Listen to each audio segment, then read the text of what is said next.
cree que la política está perdiendo el significado de las palabras, está cada vez hablando más pero diciendo menos, y eso también favorece quizás la aparición pues, de estos radicalismos. Exactamente, claro. Es solamente uno de los términos que usted acaba de mencionar. Efectivamente, uno escucha y se usa de manera, se abusa, yo creo, no solo se usa, sino se abusa del concepto de populismo. Pero realmente fíjese que si uno se pusiera a mirar realmente cuándo se utiliza, en qué contextos y para referirse a qué, se dará cuenta que se utiliza casi que como comodín para señalar todo aquello que no nos gusta o aquello que nos parece reprochable, etcétera. Entonces, todo lo que parece que no nos gusta lo denominamos como populismo. Y eso no es así. El populismo es un fenómeno en particular que tiene unas características puntuales, que tiene una historia, un desarrollo específico, pero eso hoy poco y nada importa. Entonces, efectivamente, hay mucha interiorización de muchos conceptos, o más bien de muchos términos, pero se utilizan y se les quita su contenido y eso claramente afecta digamos, la calidad del intercambio político y del debate político, porque fíjese que los términos se resultan utilizando como adjetivos, ¿cierto? Como adjetivos calificativos y de esa manera también, por ejemplo, se hacen las definiciones. A mí me preocupa mucho cuando se habla de manera además muy abstracta y muy general entre derecha e izquierda, ¿no? Cuando cada uno de los que está en uno de los bandos considera al otro como la representación del mal y su posición política como si fuera la representación del bien. Fíjese que ahí hay una definición es a partir de adjetivos y no necesariamente de lo que representa cada una de estas posiciones. Entonces, efectivamente, hay una pauperización también de ese debate y eso es muy, muy costoso desde el punto de vista político y lo hemos visto desde hace muchos años en el caso de los Estados Unidos. No hay que olvidar también la situación en la que están en eso que algunos han denominado esas guerras culturales que se han convertido también en un problema en la actualidad en términos de la capacidad del intercambio, del escuchar al otro, del reconocer que de pronto el otro tiene algún punto válido en la posición que está defendiendo. Bueno, quiero volver con comunicados por parte de la campaña de Joe Biden. Parece que se espera ya que el presidente de los Estados Unidos se dirija a toda la nación en las próximas horas. Estaremos desde luego muy atentos, nos pegaremos ese discurso también aquí en directo en France 24. La campaña de Joe Biden avisa también que pausa las comunicaciones y trabaja para quitar anuncios de televisión lo más rápido posible. Es una información que llega por parte de funcionarios de la campaña demócrata de Joe Biden. Yo quiero ir también con algunas de las nuevas reacciones que tenemos desde diferentes partes del mundo antes de volver también con nuestro invitado.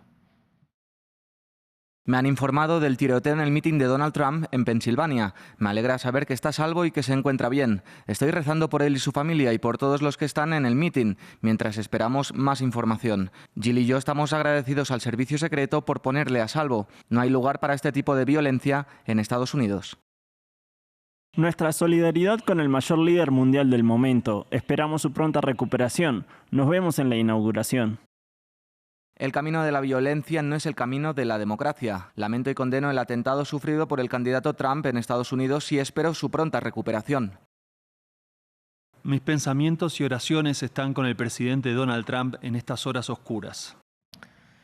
Bueno, Javier Garay, quiero hacerle una última pregunta antes de ir hasta Nueva York con nuestra corresponsal Mamen Sala. Me gustaría que, pese a todo, se mantenga también con nosotros para seguir analizando lo que está pasando también en este contexto político. Yo le quería preguntar qué implicaciones puede tener también para el resto del mundo que en Estados Unidos, la primera potencia mundial desde hace muchísimo tiempo, pues pasen este tipo de acciones. No, pues imagínese, digamos desde el punto de vista del corto plazo, esto puede también ser un ingrediente muy importante de cara a la campaña y de cara a el posible resultado en noviembre. No sabemos, yo no quiero ser tan determinista, pero sí poderlo analizar a partir de escenarios, ¿no? Uno podría pensar que esto puede fortalecer la campaña de Donald Trump, entre otras, porque y eso seguramente va a ser así, se va a presentar como una víctima de esos procesos de polarización.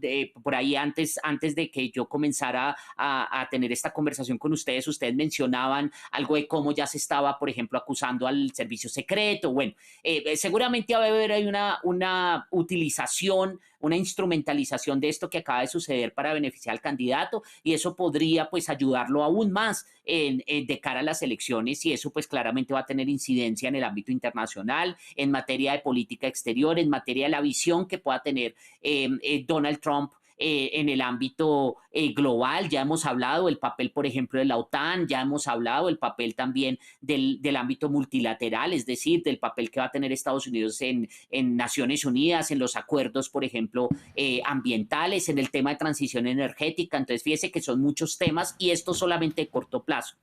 Desde el punto de vista estructural, el que esto esté sucediendo puede también llevar a eso que algunos han denominado el proceso de transformación o de transición del poder en el ámbito internacional. Y cuando hablamos de la transición del poder en el ámbito internacional, hablamos sobre todo de cómo hay una región que se está fortaleciendo. Estamos hablando de Asia, principalmente en Asia estamos hablando de China, o más recientemente, de esto se ha hablado menos, pero yo creo que también hay que hacerle seguimiento a esto, está el papel de India en el ámbito internacional. Si Estados Unidos sigue con este deterioro de eso que yo denominé antes, la alta política, podríamos estar viendo definitivamente un declive de ese poder, por lo menos en los próximos años, y eso claramente puede generar un incentivo también de comportamiento, pues con las lógicas propias del gobierno chino, o también del papel, ese papel ambivalente que ha jugado India, o por lo menos la India de Modi en los últimos años. Entonces, fíjese que los costos, los efectos pueden ser